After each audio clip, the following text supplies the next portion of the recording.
Coucou Nadège, Salut, ça comment va? tu vas? Ça va? Je suis Ah, bien moi, je suis content de te voir. pressée.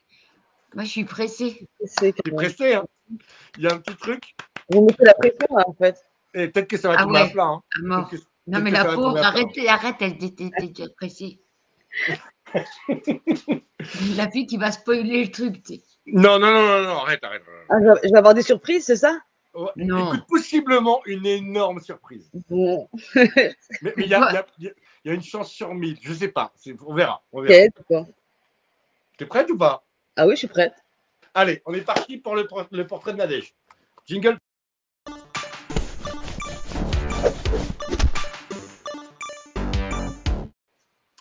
Alors, nous sommes avec Nadège Abou-Mangoli. Tu es candidate dans la 10e du 93.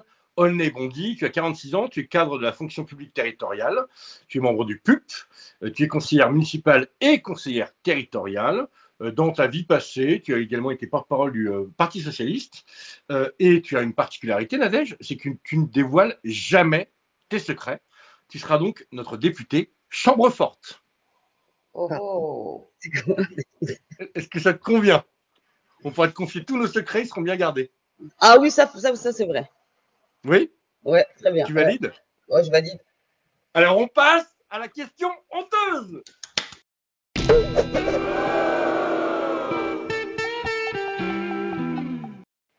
Alors, Nadège, j'ai deux questions honteuses parce que peut-être que la première va tomber à plat.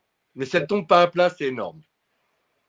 Nadège, est-ce que petite, genre à 5-6 ans, tu habitais à Orly? J'habitais à Épinay-sur-Seine. Ah, ça tombe à plat.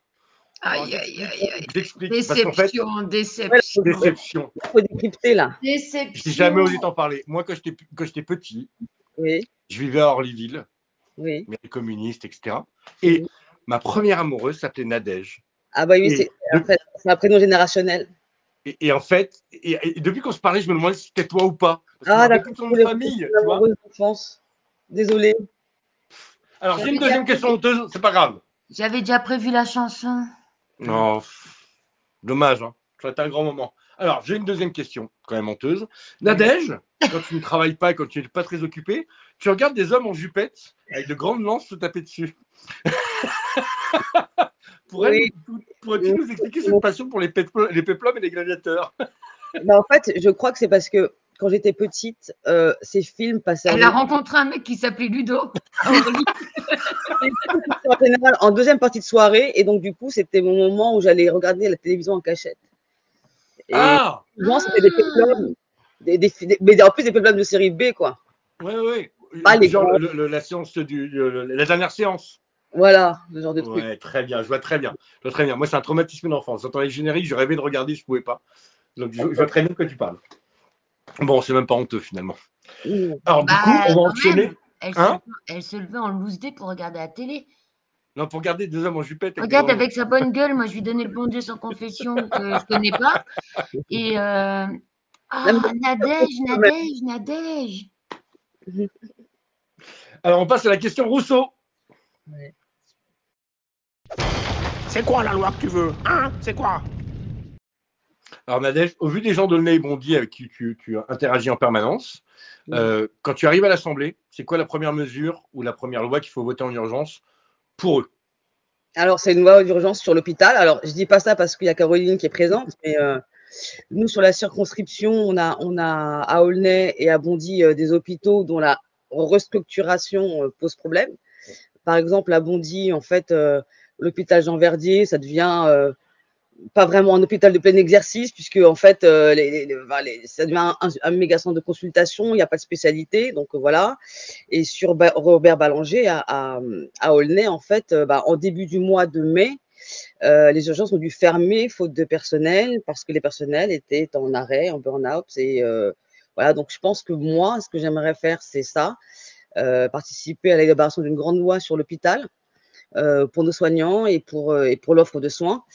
Et s'il y a une deuxième loi, ça serait sur le milliard contre les violences faites aux femmes, pour les femmes. Voilà, c'est les deux grands enjeux, mais surtout la santé. On est, en fait, c'est finalement des problématiques récurrentes dans nos départements en Seine-Saint-Denis. L'année dernière, il y avait des problèmes à Robert Debré, à Vicette, enfin partout en fait, c'est sous tension. Et c'est au détriment des populations, quoi, qui par ailleurs souffrent de plein de déficits de services publics. Mais celui-là, c'est problématique parce que c'est à la fois les patients et à la fois les professionnels de santé qui sont complètement, enfin voilà, en burn-out permanent et même en termes de vocation, moi j'ai peur que pour la suite, quoi. En fait, qui va vouloir encore exercer ses professions? On le voit aussi dans l'éducation nationale. Les concours sont pas pourvus. On voit de l'éducation nationale qu'il y a des métiers hyper importants, notamment par exemple pour accompagner les élèves en situation de handicap. C'est compliqué, c'est pas bien rémunéré. Il y a un problème de formation et de disponibilité. Donc en fait, on cumule. Et si en plus la santé pose problème, là ça fait énormément, ça fait beaucoup. Alors, c'est vrai que c'est une problématique qu'on entend tous les soirs. Hein. C'est que Ouais, non, mais je on a pense que encore c'est Léo. Ouais, bien original. sûr. Voilà, quoi, mais c'est malheureux. On avait Léo hier qui nous expliquait que dans sa circo, la ville principale, cet été, il n'y aurait plus de maternité, par exemple. Voilà, mais c'est pareil pour Voilà. Jean Verdier, c'était pas, enfin. Moi, j'ai juste un problème, mais alors, j'ai un problème sans solution. C'est exactement ce que tu gueulais hier, Ludo, Ouais. mais juste le mot vocation, faut faire gaffe. Oui. Il y avait un slogan dans les années 70 et que j'ai repris dans l'hémicycle à Agnès Buzyn, ça m'avait fait plaisir, mais ni nonne, ni bonne, ni conne. C'est plus les chercheurs. Alors, le mot vocation, mais après, j'ai pas d'autres mots. C'est pas forcément des sacrifiés. C'est que oui, être dans la santé, ça n'induit pas d'être sacrifié. Ouais, et donc, mais en même temps, j'ai pas d'autres mots, hein, donc Ouais. Mais ouais, mais, tu sais, je dis ça aussi parce que tu sais, quand on est petit, qu'on nous demande tu veux faire quoi plus tard comme métier, il y a souvent ces métiers qui oui, reviennent. non, mais c'est le mot vocation en fait. Ah, Parce que le mot vocation, c'est voilà. Et Ça on n'est induit plus la des chercheurs, corvéabilité, quoi. c'est ce que tu veux dire. ah oui, Et ouais, dans ce sens-là, ouais. ouais, Ouais. c'est pour ça. Et juste, j'ai un message parce que là, oui, ça fait plus. Enfin, tous les hôpitaux vont mal. Il y a des urgences qui ferment et tout ça. Surtout à nous, peut-être en particulier. La bonne idée due à la clinique machin chose, le délai d'attente est moins long. Mm. S'il vous plaît, pas nous, quoi. Mm. Parce que si on prend l'habitude d'aller à la clinique machin chose parce que le délai est moins long, nos hôpitaux vont fermer avec les macronards. Alors nous, on va arriver et puis forcément, on va trouver des moyens. Moi, j'ai fait plein de réunions dans les hôpitaux, surtout les hôpitaux, les petits hôpitaux locaux. Sincèrement, moi, quand je vais dans les communes et que je dis aux gens qui s'est fait opérer dernièrement, que les gens lèvent la main, je fais qui a été à l'hôpital communal, personne ne lève la main. Parce que systématiquement, l'habitude des Français, c'est de dire ah, je dois me faire opérer, attends, tu me conseilles d'aller où? Non, non. Enfin, c'est trop facile de dire mon hôpital est en danger, mon hôpital se meurt, personne ne va dedans. Donc, je lance un message d'alerte aussi. Comment voulez-vous que les médecins et les chirurgiens restent dans votre hôpital près de chez vous si même vous, vous n'y allez pas? Votre médecin, il est très bon. Arrêtez de demander ah, je dois me faire opérer, le meilleur chirurgien, il est où? Et vous êtes prêt à faire 50 bandes pour aller vous faire opérer. Tous les médecins sont bons, tous les chirurgiens sont bons, ils sont tous diplômés. C'est quoi cette nouvelle habitude? C'est mon coup de gueule de ce soir. Mais c'est trop simple d'aller manifester devant l'hôpital quand c'est trop tard. Même maintenant, parce que j'ai des copines là maintenant pour aller accoucher, elles sont prêtes à faire des bornes et des mornes, et après elles vont pleurer en disant ma maternité est fermée. Ouais, enfin, est-ce que tu as accouché d'un de tes enfants dans cette maternité? Non. Donc non, enfin, pour sauver nos hôpitaux de proximité, il faut quand même aller dedans. Voilà, c'est mon coup de Je me gueule. permets une intrusion sur ce que tu viens de dire. J'ai vu aujourd'hui un témoignage sur Instagram qui est débile, d'un médecin qui est dentiste et qui lutte contre une mode des influenceurs qui vont se faire limer les dents pour se faire poser des facettes à Dubaï, etc. Bon, et qui sont payés en fait pour ça. Donc c'est bon. Et qui montre ça en fait dans un j'ai une dentition parfaite et qui dit en fait c'est une hérésie parce que nous on se bat pour préserver la surface dentaire au maximum dans nos soins. Ouais. Et là, on vend ce type de principe. C'est un peu ce que tu viens de dire, Caro, c'est qu'effectivement, on nous vend des pratiques dans les cliniques en oubliant que le bien public, en fait, on avait et on a encore l'un des meilleurs du monde. Donc, il ne faut surtout pas le lâcher. Et surtout pas, et que plutôt que de se plaindre, essayons de soutenir les gens au maximum. Et on en parlait pendant le confinement. Moi, je harcelais les gens à qui j'étais pour mettre des gants pour tout, pour pas se retrouver aux urgences avec une écharde, alors qu'ils sont blindés d'urgences respiratoires. Voilà, il faut aussi une responsabilité collective, mais il ne faut pas lâcher l'hôpital public, évidemment, et c'est le parti pris de notre famille politique. Et c'est le moment de la question prune.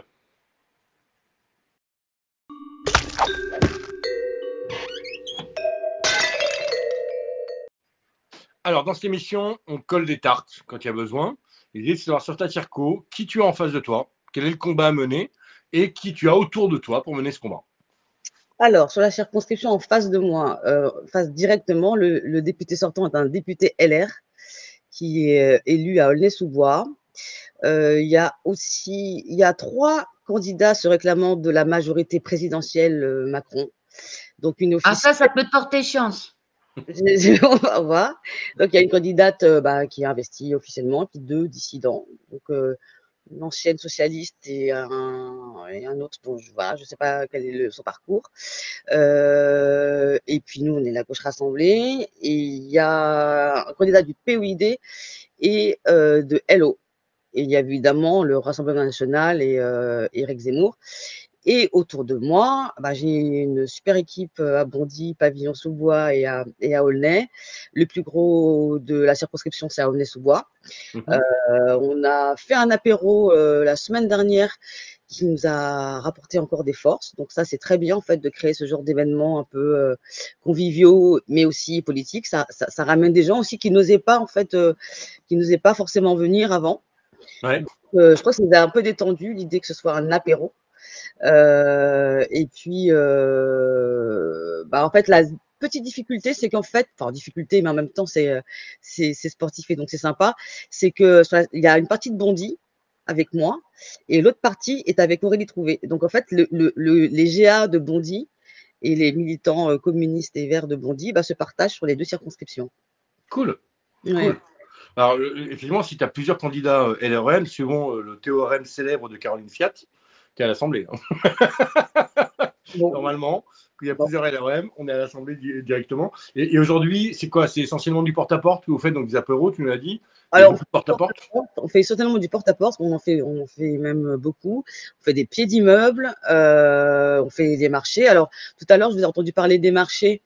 En fait, ce qui est bien sur la circonscription, c'est qu'il y a beaucoup de marchés et que c'est pas du tout les mêmes publics selon les jours. Par exemple, ce matin, il y en avait un à Aulnay le matin, Aulnay 3000. Le dimanche, c'est pas la même. Il y a vraiment, les différents marchés sont pas les mêmes personnes.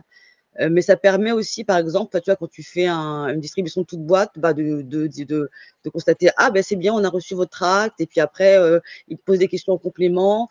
Et en fait, en même temps, du coup, les gens savent que s'ils ont des questions à poser. Moi, tout à l'heure, j'ai une parent d'élève qui est venue parce qu'elle se doutait qu'on allait être là.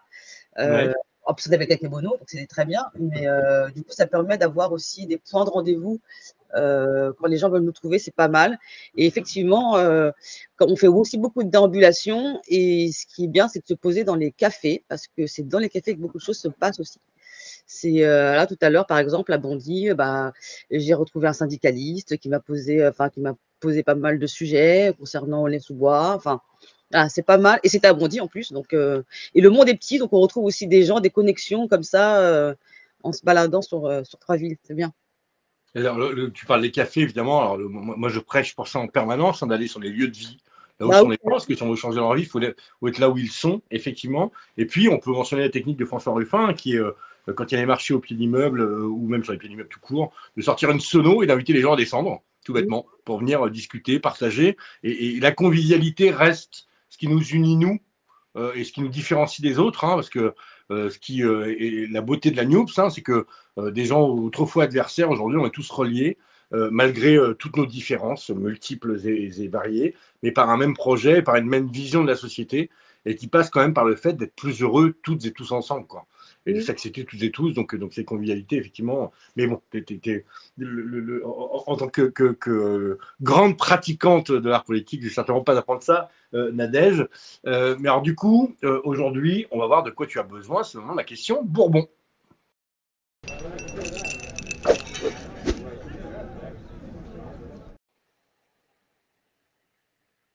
Alors, Ludovic a disparu de l'écran. Oui, non, mais ça, c'est son habitude. Des fois, c'est la question honteuse. Donc, Nadège, de quoi as-tu besoin? Bah, j'ai Ah, des personnes très motivées pour tenir des bureaux de vote parce qu'en fait, c'est hyper important. Sur Aulnay-sous-Bois, il y a 51 bureaux, 51, 53. Ah Et ouais, ouais, et donc du coup, ouais, c'est gros. Et donc du coup, les camarades qui tiennent des bureaux de vote toute la journée ont besoin de suppléants. Donc ça, c'est hyper important bah, de pouvoir les aider, sachant on sort déjà une présidentielle qui a été très intense parce que ce qu'on fait aujourd'hui, bah, on l'a fait pendant la présidentielle pendant des mois. Voilà, faut contribuer à faire un peu souffler les camarades qui tiennent les bureaux de vote et c'est hyper important. C'est hyper important. alors, là-dessus, je t'enverrai les contacts, si tu veux bien, Nadège. Il y a, je fais un appel à ma team Flibustier. C'est une marque de haute joaillerie qui a été montée pour les fans de métal, de vieil métal. C'est fabriqué à Aulnay, à 100%. Les ateliers sont à Aulnay. Ils vendent partout dans le monde. C'est les bijoux officiels de Metallica, etc. C'est complètement dingue. Est-ce que C'est tu une... es plutôt dans le sud d'Aulnay, tu sais pas? Oh là là, si tu me parles de géographie, moi tu vas me perdre. On en parlera, d'accord. Super. Mais oui, je parce que tu sais, t'enverrai. il met Mulhouse chez moi, donc. Ça va, hein. Schneiderman m'a déjà chopé, donc je sais plus. Mais en tout cas, ils vivent et travaillent à Aulnay. Et donc, moi, je vais les contacter. Je suis allé en visite, enfin, parce que c'est 100% Made in France qui font être assez incroyables. Et c'est plutôt familial, complètement inclusif. Enfin, c'est des gens adorables. C'est mes amis, je peux être objectif. Mais du coup, par contre, c'est des métalleux qui font 100 kilos, qui sont tous tatoués. Donc, pour les bureaux de vote, ça pourrait être pas mal. Oui, ça pourrait faire flipper les gens qui voudraient créer des problèmes dans les bureaux, ça. Voilà, exactement. Il n'y a que des gros barbus qui roulent en moto. Mais donc, du coup, je vais les contacter. Et puis, même si vous visitez leur atelier sur ta Ah circo, ouais. après avec Aurélie, hein, mais c'est fou parce qu'en fait, vraiment, ils sont. Et ce qui est assez dingue, c'est ils ont que les parcours diplômants. Ils intègrent des gens en stage, plus les font faire des formations, plus les diplômes, plus les embauchent en CDI. Donc, vraiment, c'est des insoumis. Ils le disent pas parce que commercialement, voilà, mais c'est dans leur fonctionnement, ils sont complètement insoumis. Ils sont adorables, ces gens incroyables. C'est mes amis. Mais donc, je les enverrai. Et puis, on va faire un appel pour les forces vives, des gens qui pourraient venir tenir les bureaux de vote. En compétences techniques, etc., tu as besoin de rien? En compétences techniques, ouais, non, ça va. Je crois on est bien outillés. En plus, on a fait d'autres campagnes là parmi les camarades. Compétences techniques, oh non, ça va. Si je me lance un peu sur TikTok là, donc je suis Ah, un peu nulle. C'est un peu basique, mais voilà, s'il y a peut-être des spécialistes de ça. eh ben, écoute, je vais contacter Soraya, qui est une amie à moi, qui a une agence spécialisée en TikTok, mais qui du coup m'a contacté il n'y a pas très longtemps en disant qu'elle voulait participer, faire sa part. Voilà, donc je vais te l'envoyer.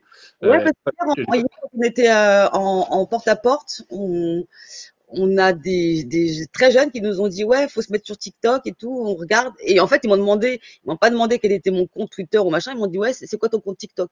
Donc D'accord. voilà, ils demandent vraiment ça. Oh, la claque. Euh, Alors, Nadège, comme tu es rompu à l'exercice, maintenant tu vas pouvoir aider les plus jeunes ou les plus récents. Et c'est le moment de la technique ninja.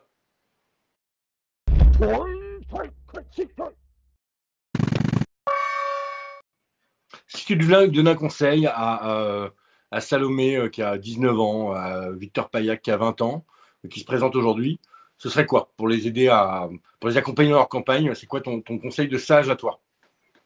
En fait, bon, ça peut paraître un peu balourd, mais la visibilité, enfin, c'est-à-dire que dès qu'on entreprend une action, en fait, être visible, non mais ça peut paraître un peu simple, mais des drapeaux, un peu de musique, une bonne playlist, c'est pas mal pour attirer le chaland. Et puis, enfin, pas hésiter. Je trouve que dans les groupes, parfois, on peut avoir tendance à faire des groupes militants par affinité générationnelle et tout. C'est bien de présenter quand même des groupes transgénérationnels, trans-style, enfin voilà. Et vraiment jouer sur la visibilité. La visibilité, vraiment, quand on est dans la rue, quand on fait des choses. Pas hésiter à s'habiller aussi un peu flashy. Bon, moi, je le fais naturellement parce que c'est mon style, mais être visible à tous les niveaux. Voilà, c'est basique, mais je pense que ça a montré son efficacité parce il faut qu'on se souvienne de vous avoir vu. Et nous, en porte-à-porte hier, en porte-à-porte. Hier, on m'a dit qu'on m'avait vu sur le marché il y a 10 jours. Et alors, je sais pas, je sais plus pourquoi. Si, parce que j'avais un maillot du PSG, donc on m'a dit oui, parce que lui, voilà. Non, mais des fois, il y a des choses comme ça qui Bien sûr, bien sûr, bien sûr. attirent l'attention. Ben, écoute, merci beaucoup Nadège, à tous les habitants d'Aulnay et de cette circo. Vous avez la possibilité d'avoir une députée en or. Nadège, merci pour tes mots dans les moments où ça tangue, dans les moments où c'est pas facile. Merci pour ta sensibilité et les mots que tu envoies dans ces moments-là. C'est à titre personnel, je te le dis. Merci beaucoup Nadège, vraiment.